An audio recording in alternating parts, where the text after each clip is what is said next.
Now the election back and I'll die away. In short, this is what I have to say. Let us forget spites and grudges and concentrate. Come, let us sit and try to relate. Because now, more than ever, we must show discipline, tolerance, and production to build a strong and better nation. I say that is the main foundation. So come, let us work hand in hand, because this is our land. Come, my brother, come, my sister, and let us build a nation together. Oh, yeah. Come, my brother, come, my sister, let us build a nation together. I want to welcome you to the Dynamic Hour. I want to say to you, this program is all about the people. We focus on the issues that the people are confronted by. We try our utmost to remain positive, because I believe positivity is the way to go. I want to encourage those on Facebook to please share the live. Those on YouTube, please share the live. I want to welcome those on Wild 106.3 FM in New York. Thumbs up to you.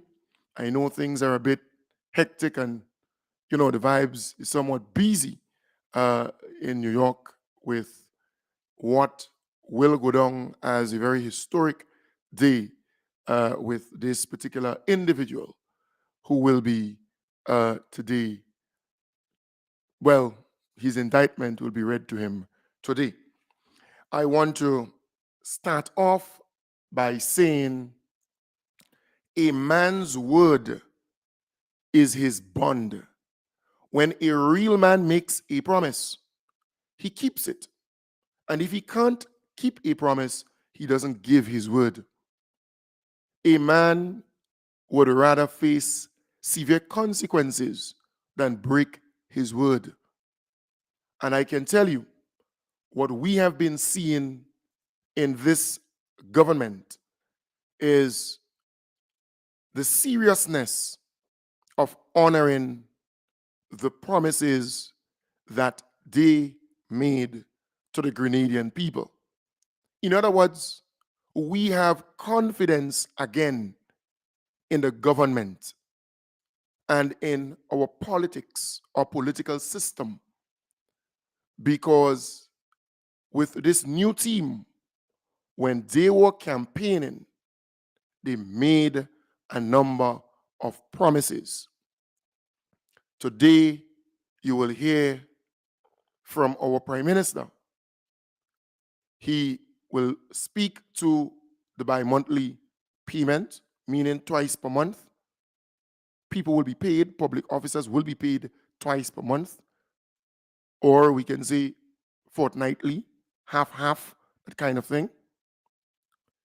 He will also announce some minor changes in his portfolio and what he will be taking on, the new ministry he will be taking on. And it's not new in the sense that it happens under every government.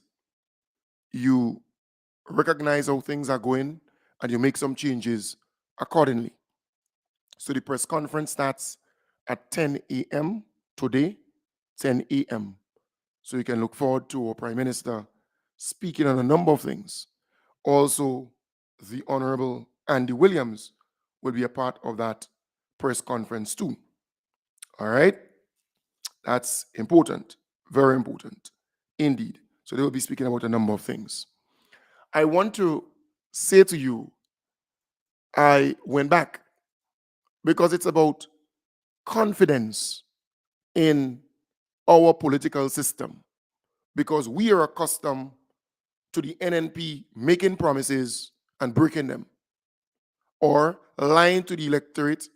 They get into power and then they just don't bother fulfill their promises. The NDC is doing it differently, right? The NDC promised that they will address the minimum wage issue in the country, and they have started the process. A series of town hall meetings aimed at adjusting the minimum wage will be facilitated by the Ministry of Mobilization, Implementation and Transformation for the Ministry of Labour. The first meeting takes place at the Grenada Boys Secondary School auditorium beginning at 6 p.m. The meeting will target trade unions, the Employers Federation, as well as employers and employees. The goal of these meetings is for the Wage Advisory Committee to gather public input on issues related to the general minimum wage, as well as the sectoral, local, and gender-based wage disparities. Economist Dr. Cullen Gilchrist is chair of government's Wage Advisory Committee. Open with the whole idea of transforming Grenada. Our committee decided, with the blessings of the government, to take a comprehensive look at wages in Grenada for all sectors, all occupation. And so what we have been doing, my committee is we're comprised of 3 representatives from the Employers Association, 3 from the unions, and 2 appointed by the government. Okay. Yes, so that's the composition of the committee, and we have been meeting weekly. Our objective is to meet with employers and also meet with employees and see if we could get common grounds on adjusting the minimum wage that by law an employer can pay an employee. Okay. Dr. Gilchrist, speaking on Good Morning Grenada, says that compared to other regional countries, Grenada's wages rank the lowest.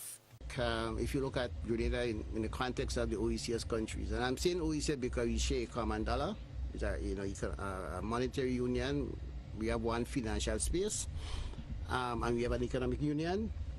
We are the lowest paid in the region, in the OECS. In the OECS, our salaries are the lowest, and this is something that is affecting Grenada. Minimum wage meetings will continue in St. David on Wednesday, April 12th, followed by a meeting in St. Andrew on April 19th, Carriacou and Petit Martinique on April 26th, on May 3rd in St. Mark, and the series of meetings will conclude in St. Patrick on May 10th.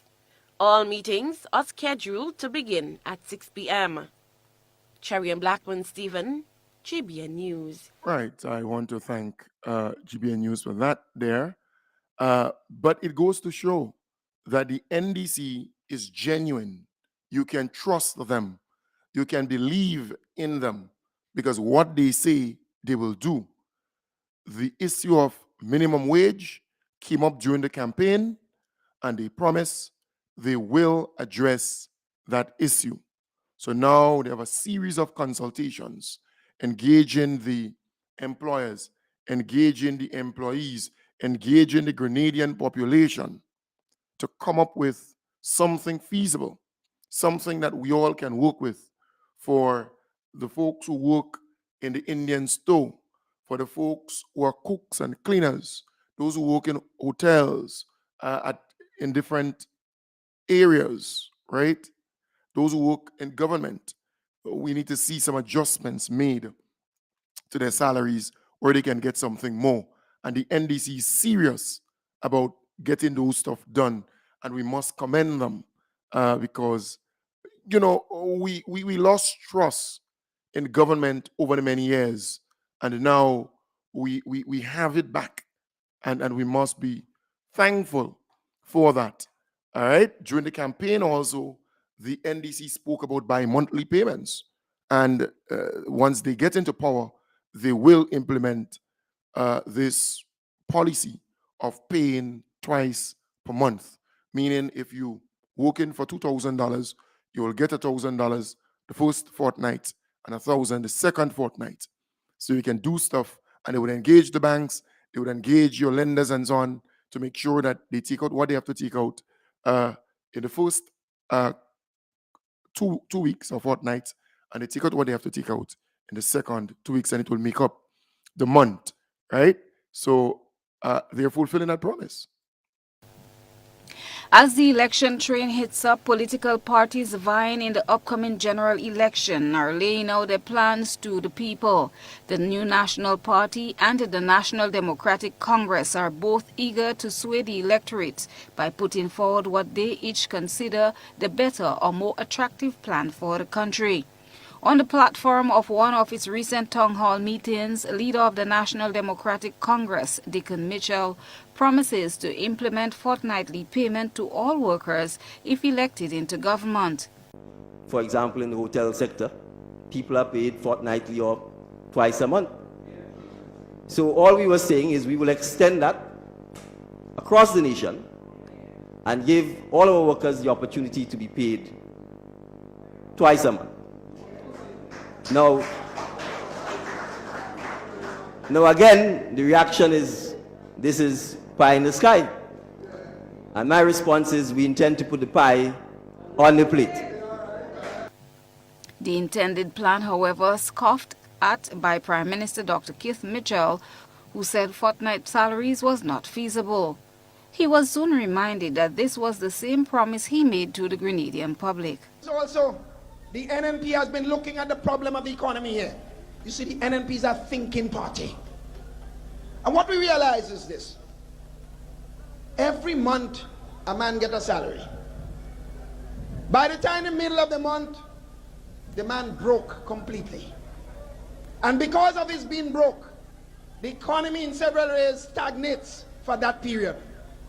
The NNP, therefore, will look seriously at the possibility of paying government public workers every 2 weeks, not every month, as it appears to be at this time. During Sunday's rally at Montrouge, Dr. Mitchell explained why fortnight salary is not practicable.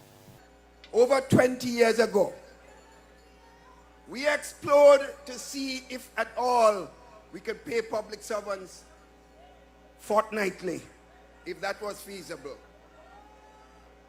We even made the statement that we look into it. In other words, if it could be done, we will do it. It turned out that it was not practical at the time. It was not feasible.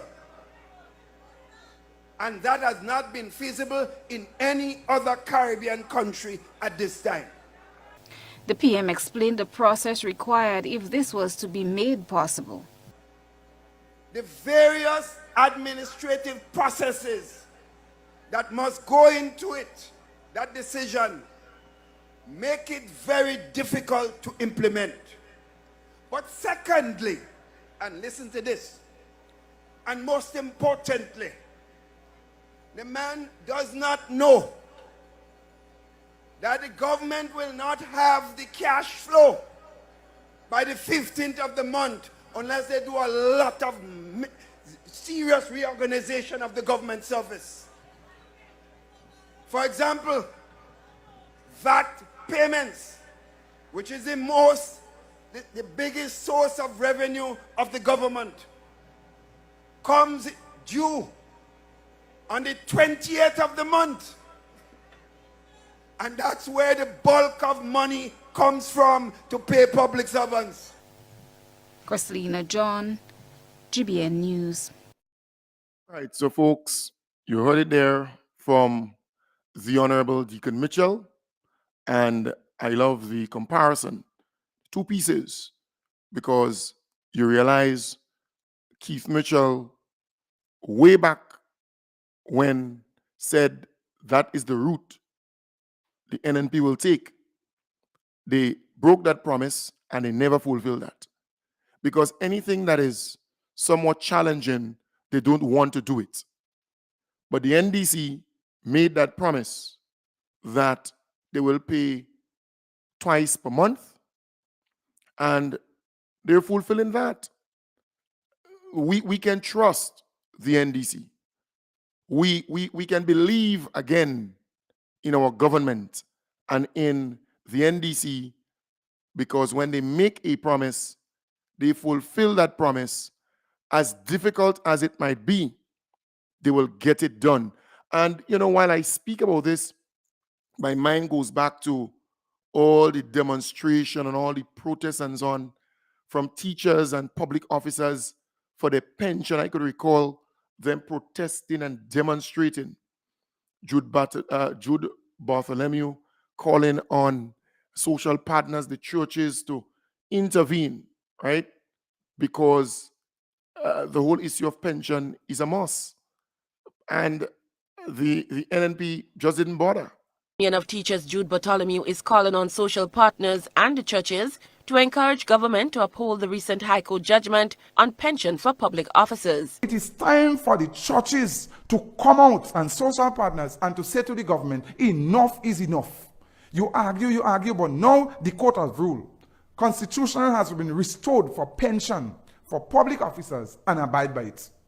So we're going to watch and we're going to test the churches and these social partners to see the metal and who these people are and stop taking us for a ride. Not mincing words, Bartholomew lays blame at the feet of social partners for what he alleges is their role in government's decision to dock their salary while protesting for public officers' benefits in 2018. They are the ones who are trying to negotiate to tell unions not to do that.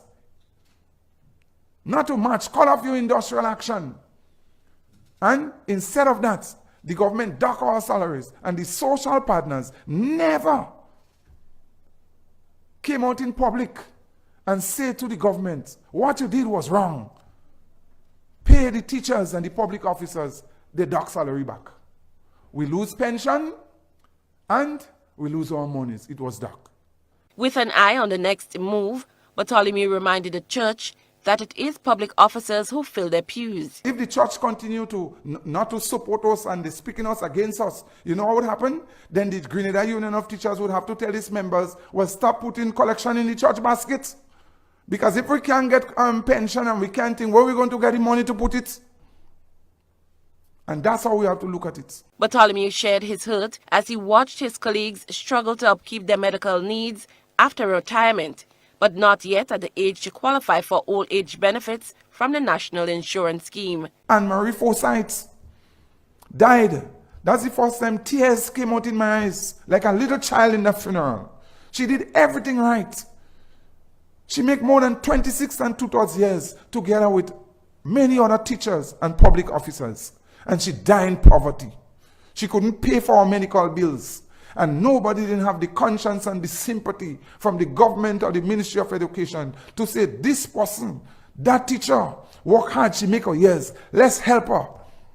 They didn't even put her on poor relief. He said there are other teachers and public officers who are forced to beg to survive. Bartholomew reminds the churches in particular that it is teachers and other public officers that go to church, teachers of First Communion and Confirmation, building schools, and in church, putting their little money in the collection basket.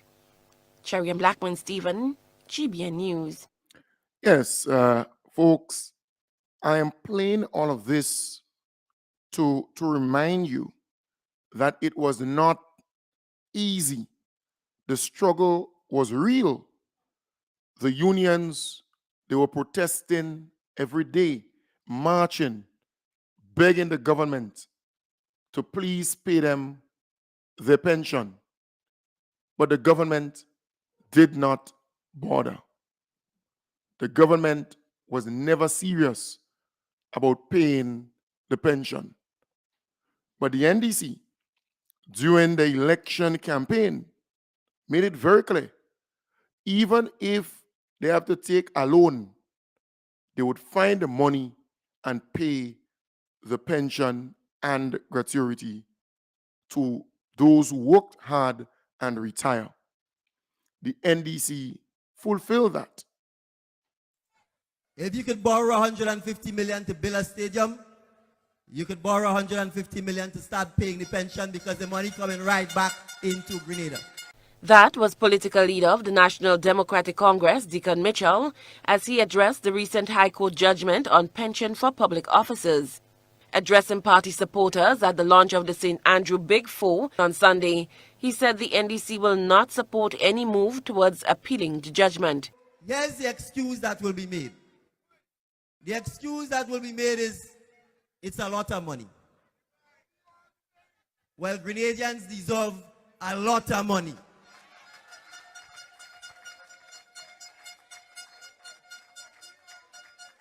Grenadians deserve the money from the oil and gas that we still have not seen.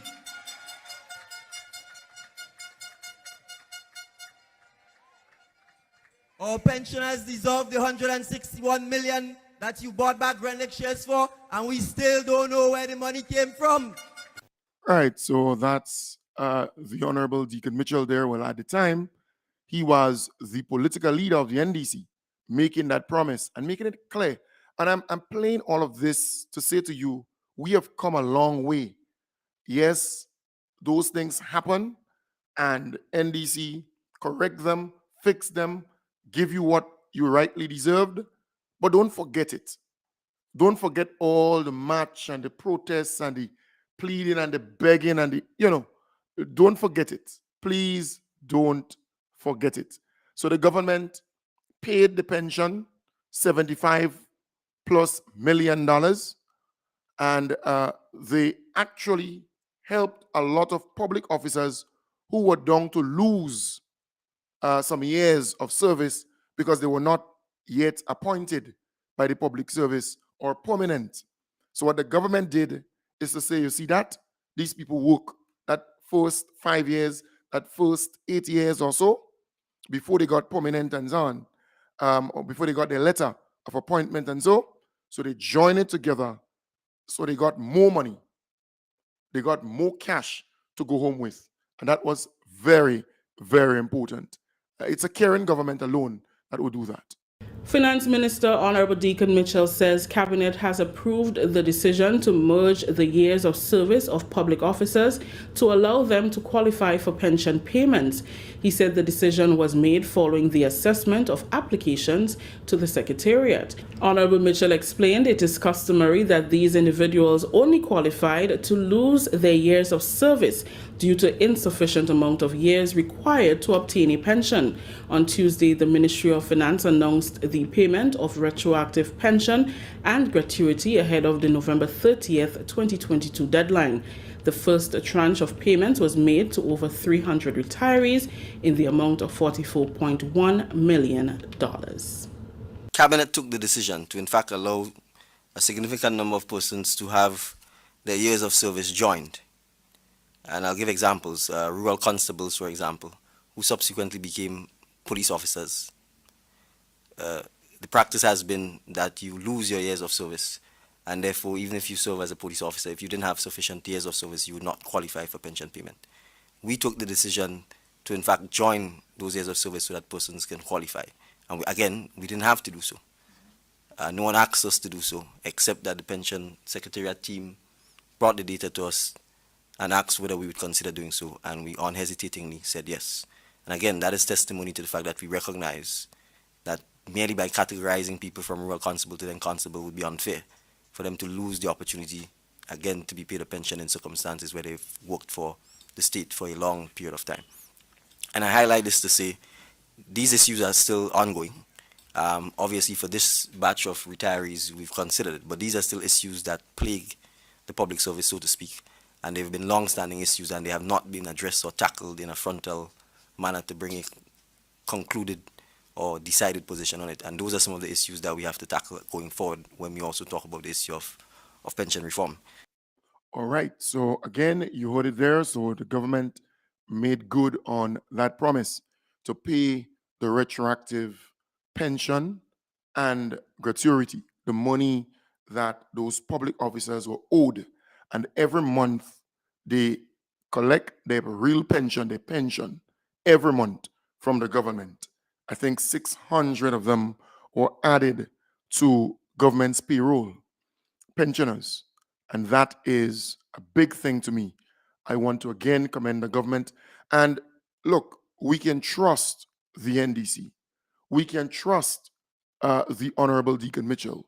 We can trust his ministers of government, because when they tell you they will do something, they will do it. And that is commendable, because we lost faith in our government for a lot of years. But now we are happy that when you come to us to get our votes, you say this is what you will do, and you're doing it. I want our people not to lose sight of that and forget what was done for us. Meanwhile, one of the stakeholder unions, which represents some of the retired public servants, has welcomed the passing of the Supplementary Appropriations Act 2022 in the lower house of Parliament, which provides financial backing to retroactive pension payments. Public Workers Union, we are very happy. Overall, we are extremely happy with the move by this new administration. And I guess that is putting it mildly. This matter has been decades old, and we must tip our hat to this new administration for the efforts it has made in terms of fulfilling campaign promises. Workers have been hurt before by fake promises given to them by politicians and by previous administration. But we see, if it's anything, this new administration can be complimented on. It's laser focus in making pension restoration a reality in Grenada, Carriacou, and PD Martinique. And we are happy. This is very transformative in the sense that lives are going to be changed. Lives are literally going to be saved because people will be given an opportunity to improve their standard of living. Public Workers Union President Brian Grimes says such actions will bring some form of ease to the intense industrial climate witnessed over the last 2 years. So once it is managed properly, we are confident that they can fulfill their mandate based on the fortunes, the windfall they have met in coming into power, in coming into administration. So them doing it now, meaning the new government, it is good because delays all sorts of things can happen during delays, and you wait and you wait.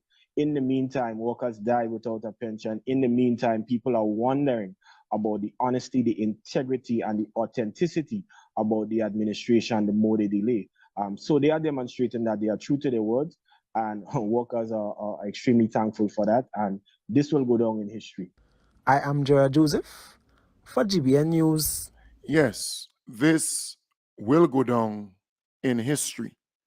And that was Brian Grimes there speaking after that whole pension, well, I think it was a appropriation bill that was passed in Parliament to pay the pension and so on, to get authorization to pay the pension. And that was good. That was really good. And I am saying it is clear that we can believe in our government again. What they say they will do, they're doing it. And I want our people to remember where they came from, what they experienced to get to this point. If it was the NNP in power, you would still be on the streets marching, protesting for your pension and your gratuity. They never honored that for all the years they were in power. But the NDC came and they right that wrong. Remember, the NNP said it would cost government $1.2 billion to pay the pension. They were trying to scare the Grenadian people. Then they broke it down to $465 million. But when the NDC came into power, it only took them $75 million to pay the pension and the gratuity. And that is sincerity. And you can compare. The NNP has always been dishonest, but the NDC has always been genuine with the Grenadian people.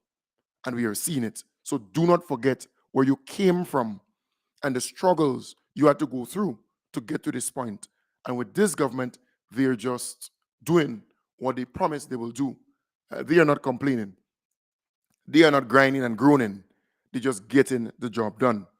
Just to say to you, there will be a town hall meeting tomorrow, Wednesday the 5th. Tomorrow, Wednesday the 5th, at the St. George's Anglican Senior School. That's Heinze School. All right, looking at minimum wage. Let's talk minimum wage. Let's talk minimum wage. The Ministry of Legal Affairs, Labor and Consumer Affairs. So they're having that town hall meeting tomorrow, God's willing, starting at 6 p.m. So once you can go there and make your contribution, please do so at the Heinze School tomorrow. Let's talk minimum wage. All right? Nice. Remember, at 10 o'clock this morning, our Prime Minister will have a press conference. I think he will be joined by Andy Williams, and also the PS in Ministry of Finance. So let's see how that one will go down. Please stay tuned. Follow that press conference this morning. I want to open up the line to give you a chance to vent, to speak. The number is 415-4817, 415-4817. If you want to call in, you can. 415-4817. You are free to do so.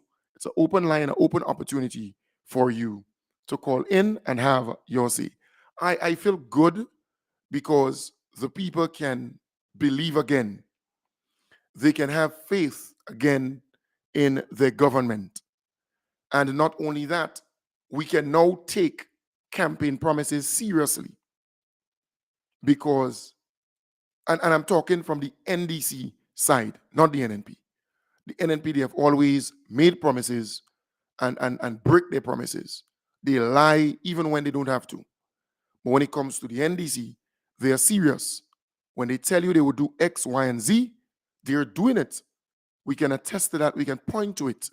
And that is the government that must remain in power for a very, very long time because they're transforming Grenada brick by brick, step by step. So again, it's an open line, an open opportunity. If you want to call in, you can. The number is 415-4817, 415-4817. It's an open line. Open line. You are free to talk. You are free to vent. All right? 415-4817.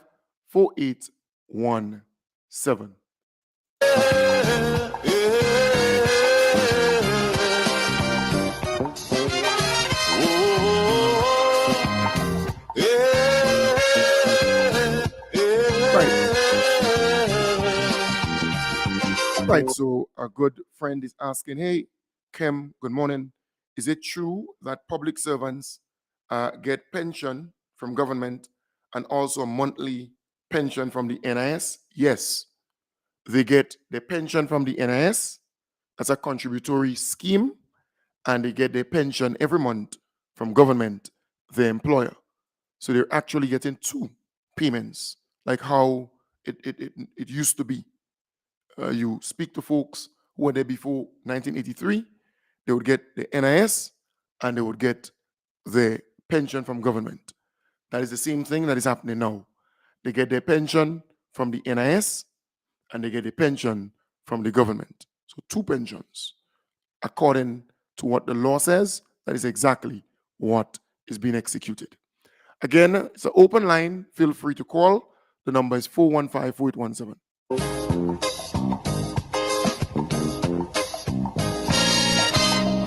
Remember, the key to success is working hard. For our country, we must have regard. Forget all your differences, let we start to build. And onward to progress we surely will. Because now, more than ever, we must show discipline, tolerance, and production. Yeah, and you're free to talk about anything. You don't have to speak about what I actually highlighted or spoke about earlier. You're free to point out anything or talk about anything. The number is 415-4817, 415-4817. And I'm reminding you over and over because I know there is this notion out there that Grenadians are quick to forget things, and especially good things. They're very quick to forget good things.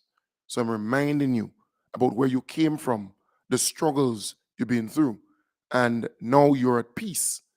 You're seeing our government fulfilling all the promises, step by step by step. All the promises they made to the electorate, they're doing it brick by brick by brick. Again, it's an open line. You're free to call in. I do not have the monopoly on ideas. If you have anything that you want to talk about, you can. Again, the number is 415-4817. We still have about 15 minutes in the program for this morning. You are free to vent. I do not have the monopoly on ideas. To build a strong and better nation, I say that is the main foundation. So come let us work hand in hand, because this is our land. Come my brother, come my sister, and let us build a nation together.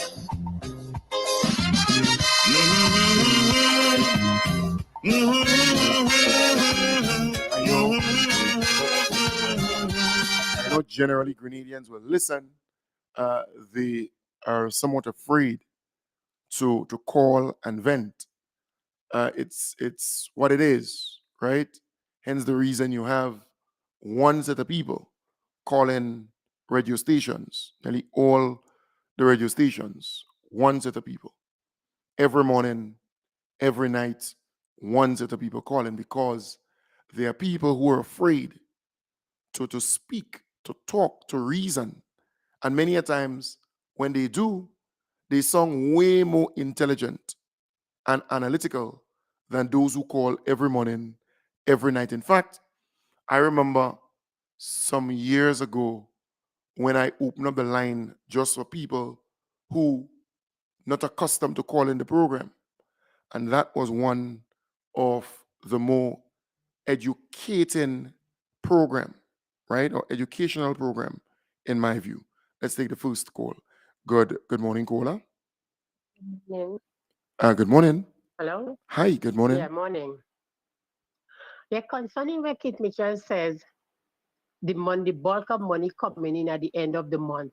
So if they have to pay workers the 15th of every month, if you have $100 and you spend $50 on the 15th, then you have 50 remaining. Yes, That would roll over to the next half of the month. of course. And not only that, if you're a government, you cannot function hand to mouth, meaning you must collect to pay salaries every month. You wait for it and collect. What you do is you already know how much you need every month, so you'll have at least 1 or 2 months there to start with. So you start with the first month, you pay, and you're collecting every 20 something or whenever it is, you collect that money and you continue paying. That's how you function. He's speaking as though you have to pick up the VAT, pick up this, and then pay salaries, which is dangerous. I tell, thank God Grenadian eyes are open and would stay open. If we had to put drops in it for it to stay open, we're going to stay open and we're going to support the government because they're on the right track and they are doing things in the interest of the country. Hats off to Andy and the whole team. The whole team. Thank you. Thank you for being there for the people of Grenada. Carrico and Piri Martinique. Thanks, Kim. All right. Thank you very much, dear caller. Thank you very much. Indeed. Thank you very much. Indeed. Again, the number 415-4817. And you can call WhatsApp too. That's actually a cell number. So you can call me via WhatsApp too on that same number, 415-4817. And for those who were a bit concerned when I spoke about me being on air for 9 years, meaning May coming will mark 9 years since I have been on air. And then the next year will make it 10 years, a decade, and then I will think about the next step. I am saying to you, there is no need to be worried, because there are a number of people who called me saying, well, Kem Jones, you're giving up on us, or you ending everything and moving on. That is not the case. That's not the case. Good morning, caller. Good morning. Good morning. I just would like to thank the government for the great work that they're doing and all the points that you made to remind the Grenadian people of a government that is proactive, a government that is genuine. And we Grenadians need to be reminded of that. So thank you for the work that you're doing, and keep the good work, because we need that. Beautiful. Thank you. Thank you very much, dear caller. Thank you very much. Yes, it's always important to remind the electorate or the Grenadian people that we came from real struggles. Public officers, people who were on the streets demonstrating, protesting, and so on. And that's under the NNP. But this NDC, it's just a harmonious environment. It's just peaceful. And I love it. Right? Someone called there. You can actually call back. All right. You can call back. I missed that call. All right. So to those who are kind of concerned, I am not abandoning you. I am not leaving in other words, I'm only saying that I have two kids, two girls, and I now must start thinking about laying a foundation for them. All right? That's what it is. So I was kind of reminding you about that. And don't be too worried, because I know a number of people called me, they messaged me, Kem Jones, well, I hear you giving up, I hear you leaving the thing. No. Good morning.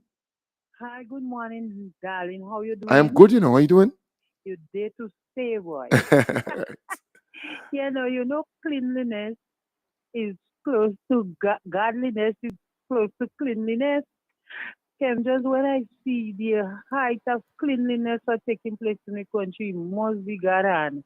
So thank God to Andy Williams and your team who looking to see the place clean up. Oh God, we have to live in a clean environment, and I give you hats up for that, my brother. Continue to drive you on to clean up this place. So God, Grenada is beautiful, but we're making it like a junkyard. So thank you, my brother. Continue as go wrong and as sin cleaning up, and I love that. Have a good Beautiful. morning, my brother. One love. Thank you very much. Good morning. Good morning, caller. Good morning. Hello. Good morning. Good, Morning. good morning. Good morning. Can I speak about anything I want? Yes, you can. Yes. Well, thank you. I want to say kudos to the government. They're doing a fantastic job, and even the blind can see that they are really doing what they promise, and Grenada is moving forward. I have a little suggestion though. I was at the Camahon Park sometime recently, and I realized that the spot that was earmarked for the Silver Sands Phase 2, which was formerly the Rivera Hotel,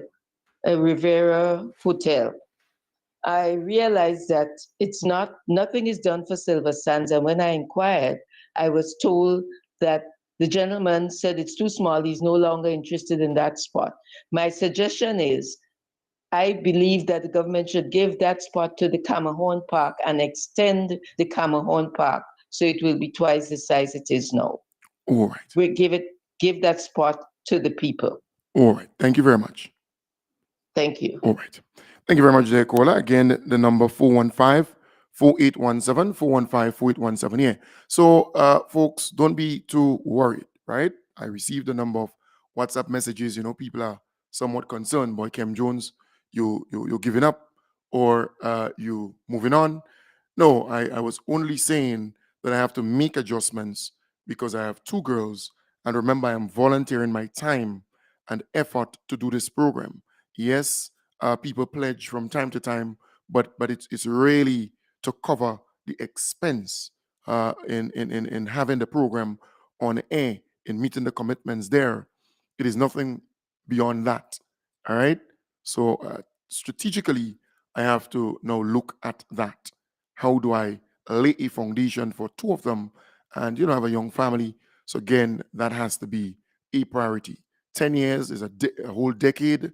That's a long time to volunteer your time and effort, doing it freely without looking for a cent, right? So again, that was really what I was saying. It's not a thing where you kind of believe I wouldn't be there after. No, I'm not going anywhere. We have to make sure that the NDC remains in power for a very long time. And I believe I have a role to play in guaranteeing that by educating, empowering, motivating, enlightening our people, reminding our people from time to time of a number of things, it is so, so important. All right? Let's take that call. Good morning. Good morning, caller. Yeah, morning. Good morning. NDC is there for life, but I take my word for it. All those old fools, they're going to leave us and go. Take my word for it. All right, later. All right. Well, my brother, thank you very much for your opinion. Again, thank you very much. You see, we all have opinions and we can share that. But when it comes to guaranteeing and making sure that the NDC remains in office, it takes a lot of work. It takes a lot of strategy. It's not just like that. I say to some folks, it's easy to say certain things, but to win, it was not easy. It was not easy. And it didn't happen overnight. It was a lot of hard work. All right? So we have to continue working hard and smart and being tactical in what we do to make sure that the NDC remains in power for a very long time. All right? Very long time. In my view, we have to work towards it. We have to guarantee that they remain there, but by working hard and working smart. Because don't believe the NNP will go to sleep and allow the NDC to govern peacefully. You could say what you want. The NNP has about between 25 and 30,000 supporters. The NNP. You could say what you want. That remains.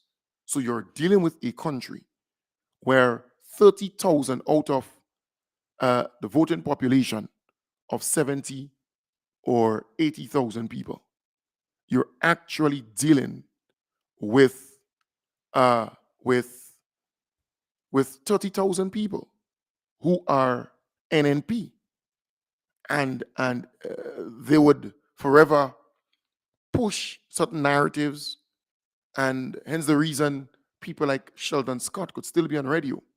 Hence the reason people like Jenny could still be out there pushing a certain agenda. And hence the reason Carl Caton and them could still be out there. Because remember, they are speaking to that 30,000 or so people, the NNP supporters, the NNP base.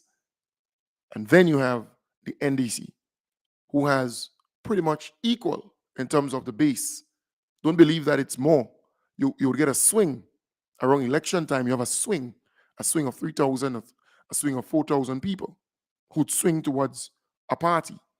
So you had a swing in the last election towards the NDC. You understand the point? And also we saw people who never voted and voted for the first time, but they were more pro-NDC or anti-government at the time. So again, it takes a lot. It's not a walk in the park. That is why the political work is so important. I mean, people can say, yes, we win and we go win and we go win. But to win, it has to be working harder and smarter and being strategic as we move along, because the government could perform excellently. But when it comes to winning an election, it boils down to your political work, your political organization, and you touching base with your constituents and the people who support you and making sure that your numbers are more than your opponent. So in a constituency with 5,000 people, for example, you need to maintain 2,501, and to be safe, 2,600 people. So you make sure you take care of these people. You make sure that they, you know where they stand. You support them in many different ways, and you make sure that they will go out there and vote for you come election day. So government could perform well, but when it comes to winning the election, it requires you making sure that at 2,500 or 2,600 people out of that 5,000, that they're on your side, that you give them the kind of support. So the debushing program, you make sure that that program covers them. The voucher support program, you make sure that covers them. The housing repair program, you make sure it covers them. The poor relief assistance program, you make sure it covers them. The Imani training program, you make sure it covers them. The CES program with the grant and so on, you make sure it covers them. The special projects in the community, when you're building a road, you have to factor all that in, roads and drains and so on. You make sure it factors and covers them. The scholarships and opportunities and so on from government, you make sure that 2,600 is taken care of throughout, and you keep in touch with them in that you know what's going down within that block, that 2,600 people. When they're sick, you're the first to go to the hospital to visit them with a bouquet of flowers. When someone in their family dies, you're the first to visit that home, to sympathize, to bring a sympathy card, and to be there to support them. That is significant, right? Having a person on every main street to feed you with information, to know that 20 houses or that 30 houses, who is who, where they stand and so on. That is very, very important. So it's all easy for a person to say, well, the NDC going to be there forever, or they would be there for a lot of elections and they're going to win and win. But the question is, are we strategic? Are we tactical in our approach? And that is something that I have always shared with the members of parliament, those who won their seats, and those who were made ministers, even if they didn't win their seats. I share those things with them from time to time, because it boils down to the politics. To win, it boils down to the politics, not just government performing. Yes, government could perform excellently. They could perform well. But when it comes to winning an election, it's a grassroots approach. It is your supporters going out there and vote for you. But for them to go out and vote for you, they must be happy. They must be energized. They must be excited. Something has to magnetically pull them to that poll, to the polling station, to the voting booth, right? Something has to motivate them. And many a times it's personal. Many a times it's personal. That is how you win. That is how you maintain power. And some people might say, well, you win an election and you are to represent everybody. And you have to share the pie equally among everybody. Okay, all right. But to win again, to win another election, you must know the numbers. You must understand the numbers in your constituency. If you have 10,000 people in your constituency registered to vote, you must get to know all of them and make sure that 5,001 out of that 10,000 is on your side. You could be even safer, 5,100 on your side, and you take care of them. When you're building the roads, you have to be tactical and strategic. Drains, right? Tax amnesty is for everybody, but you make sure your people know. So you inform them. You make sure they know that they can benefit. The 100% concession for creatives, you identify your creatives, the people who are in that sector within your constituency, and you make sure that they capitalize on it. When the debushing program is out, make sure that they get a fortnight or two. Make sure that their supervisors, make sure that they're contractors, right? When there's scholarships, identify your people within your constituency out of that same block. That is how you win an election. Because you can do a lot of things nationally. You will get some people on your side, but not enough to win, right? That would not move these people to the polls. You might get some people who are going to go to the polls because they like, for example, they benefited from the pension payout. So they're fired up and excited to go to the polls. They benefited personally. You understand? Public servants, teachers getting the increase, they benefited personally. TAMCC workers being paid, they benefited personally. And in small island politics, it's a personal touch. People remember the last meal, who gave them the last meal. In politics, it's the same thing. It's a personal touch, right? So opportunities coming for the fisher folks. You're making sure that they get the opportunities. They would never forget you. And that is how you win an election over and over. So it's all easy to say, well, the NDC is there for X, Y, and Z time, and they could be there forever. And it's easy to say that. I mean, when I hear those things, I just laugh. Because for me, I know it took a lot of hard work to get to this point. I remember having to call on the people in the diaspora who give to their family members and friends, barrel, foodstuff, clothes, money, and so on. I say, call them and persuade them to go out and register. And they heeded the call. They did that. They too came back and registered. When they come for funerals, when they come for events and activities, they registered. And they caused their family members to go out and vote. Many of them, they were already anti-government, pro-NDC, but they were not going out and vote. So they caused these people to go out and vote, right? And that is what it is. So they work very hard and starting the ball rolling, motivating people, encouraging people, making people believe that, yes, we could win it, right? People want to be on the winning side. So it took a lot. It's not just talk. It took a lot. So government could outperform. But to win again, it requires a personal touch. It requires targeting your voters, even now, with the programs, activities, all the different initiatives and so on. You as the member of parliament need to maximize on the fact that you're in government and you can get people to donate stuff for your constituency and targeting that block of voters to make sure that they're happy. So it requires a lot. It requires a lot. It's not just talk. There's some people there talking. But I am more about numbers and I'm more about being strategic, being tactical as we move along. So folks, I want to wish you all the best. I will be back with you tonight in the hub. As I indicated to you earlier, well,